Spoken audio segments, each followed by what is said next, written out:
ಅಮ್ಮ ತಮ್ಮ ಹತ್ರ ಕೇಳೋದಾದರೆ ಅಪ್ಪಾಜಿ, ಅದಾದ ನಂತರ ಅಮ್ಮ, ಅದಾದ ನಂತರ ನಿಮ್ಮ ಸ್ವೀಟೆಸ್ಟ್ ಬ್ರದರ್ ಕಿರಿಯ ತಮ್ಮ ಪುನೀತ್ ರಾಜ್ಕುಮಾರ್ ಸರ್.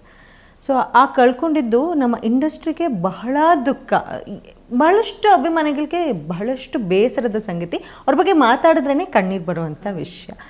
ಸೊ ಈ ಒಂದು ಸಂದರ್ಭದಲ್ಲಿ ಏನು ಹೇಳೋಕ್ಕೆ ಇಷ್ಟಪಡ್ತೀನಿ?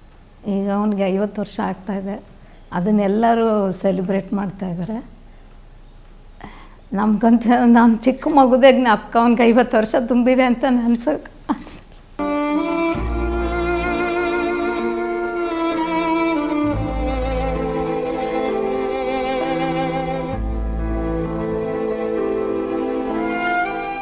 ಅದು ಅಮ್ಮ ಹೇಳಿದಲ್ಲ ಮೇಡಮ್, ಅವರು ಆ ಜನ್ರೇಷನ್ಗೆ ದಿ ಯಂಗೆಸ್ಟ್ ಚೈಲ್ಡ್. ಅಂದರೆ ಆ ಮನೆಯಲ್ಲಿ, ನಮ್ಮ ತಾತನ ಮನೆಯಲ್ಲಿ ಒಂದು 22 ಜನ ಅವರು ಕಸಿನ್ಸು, 22, 28 ಅವರೇ. ಎಲ್ಲರಿಗೂ ಅವರು ಮುದ್ದಿನ ತಮ್ಮ ಆ ಮನೇಲಿ. ನೀವು ಯಾರನ್ನೇ ಕೇಳಿ. ಆ್ಯಂಡ್ ನಮ್ಮ ಅಮ್ಮನಿಗೂ ಅವ್ರಿಗೂ ಸಾಕಷ್ಟು ವಯಸ್ಸು ನಂತರ ಇದೆ. ನಮ್ಮ ಅಮ್ಮಂಗೆ ಮದುವೆ, ನಮ್ಮ ತಂದೆ ತಾಯಿಗೆ ಮದುವೆ ಆದಾಗ ಅವ್ರಿಗೆ ಬರೀ 6 ವರ್ಷ ವಯಸ್ಸು. ಅದೆಲ್ಲ ಯಾವಾಗಲೂ ಅವರು ನೆನೆಸ್ಕೋತಾ ಇರ್ತಾರೆ. ಆ್ಯಂಡ್ ನಮ್ಮ ಜೊತೆ ಕಳೆದಂಥ ಸಮಯ ನಮಗೆ ಹಂಗೆ ಅನಿಸುತ್ತೆ. ಇನ್ನು ಅವರಿಗೆ ಬಿಡಿ, ಅದು ಹೇಳೋಕ್ಕೆ ತೀರಲ್ಲ ಮೇಡಮ್.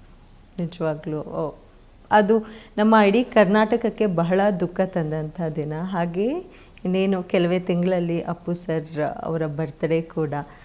ಸೊ ನಿಮ್ಮ ಚಿತ್ರ ಯಾವಾಗ, ಏನು, ಹೇಗೆ ಬಿಡುಗಡೆ ಆಗೋ ಪ್ಲ್ಯಾನ್ ಏನಿತ್ತು? ಮೇಡಮ್, ಈ ಪ್ರಾಬ್ಲಮ್ ಇನ್ನೊಂದು 2-3 ಡೇಸಲ್ಲಿ ರಿಲೀಸ್ ಡೇಟ್ನ ನಾವು ಫೈನಲ್ ಆಗಿ ಡಿಸೈಡ್ ಮಾಡ್ತೀವಿ. ಸೊ ಡಿಸೈಡ್ ಮಾಡಿದ ಮೇಲೆ ಅಫಿಷಿಯಲ್ ಆಗಿ ಅನೌನ್ಸ್ ಮಾಡ್ತೀನಿ ಮೇಡಮ್. ಅದು ನನಗೆ ಮೊನ್ನೆ ನನಗೂ ಅದು ತಲೆಯಲ್ಲಿ ಇರಲಿಲ್ಲ. ಹೇಳಿದೆ, ಏನು ಸರ್, ಅಪ್ಪು ಸರ್ ಅವ್ರ 50th ಬರ್ಡೇಗೆ ನಿಮ್ಮ ಸಿನಿಮಾ ರಿಲೀಸ್ ಮಾಡಿ. ನನಗೆ ಅಪ್ಪ ಸದ್ಯ ಅದು ಹೌದಲ್ವಾ, ನನಗೆ ಅದು ಇನ್ನೂ ಈ ಅಟ್ಯಾಚ್ಮೆಂಟ್ ಇದೆಲ್ಲ ಇನ್ನೂ ನನಗೆ ಖಂಡಿತ ಖುಷಿ ಕೊಟ್ಟಿದೆ ಮೇಡಮ್. That's nice. ಪೇಜ್ 1 ಅಂತ ಚಿತ್ರದ ಪೋಸ್ಟರ್ನಲ್ಲೆಲ್ಲ ಹಾಕೊಂಡಿದ್ರ. ಸೊ ಇದರ ಮುಂದುವರೆದ ಭಾಗ? ಹೌದು ಮೇಡಮ್. ಇದು ಪುಟ 1, ಪುಟ 2 ಇದೆ. ಪುಟ 2 ಕೂಡ 70% ಈಗ ಶೂಟ್ ಆಗಿದೆ, 70-80%. ಇನ್ನೊಂದು ಬ್ಯಾಲೆನ್ಸ್ ಪೋರ್ಷನ್ ಈ ಪುಟ 1 ರಿಲೀಸ್ ಆದಮೇಲೆ ಪುಟ 2 ನಾವು ತಯಾರು ಮಾಡ್ತೀವಿ. ಸೊ ಚಿತ್ರದ ಪೋಸ್ಟರ್ 1ನಲ್ಲಿ ನಾನು ನಿಮ್ಮನ್ನು ಯಕ್ಷಗಾನ ರೂಪದಲ್ಲಿ ಒಂದು ಸ್ವಲ್ಪ ನೋಡಿದೆ. ಸೊ ಚಿತ್ರಕ್ಕಾಗಿ ಯಕ್ಷಗಾನದ ಪಾತ್ರ ಏನಾದರೂ ಹಾಕಿದ್ದೀರಾ? ಯಾಕಾಗಿ ಯಕ್ಷಗಾನ ಚಿತ್ರಕ್ಕೆ? ನಾನು ಪಾತ್ರ ಹಾಕಿಲ್ಲ ಮೇಡಮ್. ಅದು ನನ್ನ ಜೊತೆಗೆ ಬರೋ ಅಂಥ ಒಂದು ಕ್ಯಾರೆಕ್ಟರ್. ಅದು ನಾನು ಅದ್ರ ಬಗ್ಗೆ ಜಾಸ್ತಿ ಹೇಳೋಕ್ಕಾಗಲ್ಲ, ಯಾಕಂದರೆ ರಿವೀಲ್ ಮಾಡ್ದಂಗೆ ಆಗುತ್ತೆ ಕತೆ. ಅದು ಒಂದು ಅದನ್ನು ಸಾಕಷ್ಟು ರೀತಿಯಲ್ಲಿ ನಾವು ನಾನೇ ಸಾಕಷ್ಟು ರೀತಿಯಲ್ಲಿ ಅದನ್ನು ಅರ್ಥ ಮಾಡ್ಕೊಂಡಿದ್ದೆ. ಅದು ನನ್ನ ಕಾನ್ಷಿಯನ್ಸ್ ಅಂತನೋ ಇಲ್ಲ ಯಾವುದೋ ಒಂದು ದೈವಶಕ್ತಿ ಅಂತನೋ ಅದು ನನಗೆ ಆಗಾಗ ಬಂದು ಏನೋ ಒಂದು ಎಚ್ಚರಿಕೆ ಕೊಡ್ತಾ ಇರುತ್ತೆ, ಏನೋ ಹೇಳ್ತಾ ಇರುತ್ತೆ. ಅದು ಸುಮ್ಮನೆ ಏನೋ ಒಂದು ಬೇರೆ ರೀತಿಯಲ್ಲಿ ತೋರಿಸೋ ಬದಲು ಈ ರೀತಿಯಲ್ಲಿ ತೋರಿಸಿದ್ರೆ ಚೆನ್ನಾಗಿರುತ್ತೆ ಅನ್ನೋ ಒಂದು ಕಾನ್ಸೆಪ್ಟ್ ನಮ್ಮ ಡೈರೆಕ್ಟ್ರಿಗಿತ್ತು. ಅದಕ್ಕಾಗಿ ಚೂಸ್ ಮಾಡಿಕೊಂಡ್ವಿ.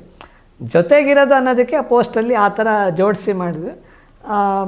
ಸೊ ನಿಮಗೆ ಹಾಗೆ ಅನಿಸಿದ ಕ್ಯೂರಿಯಾಸಿಟಿ ಹೆಚ್ಚಾಗಿದೆ.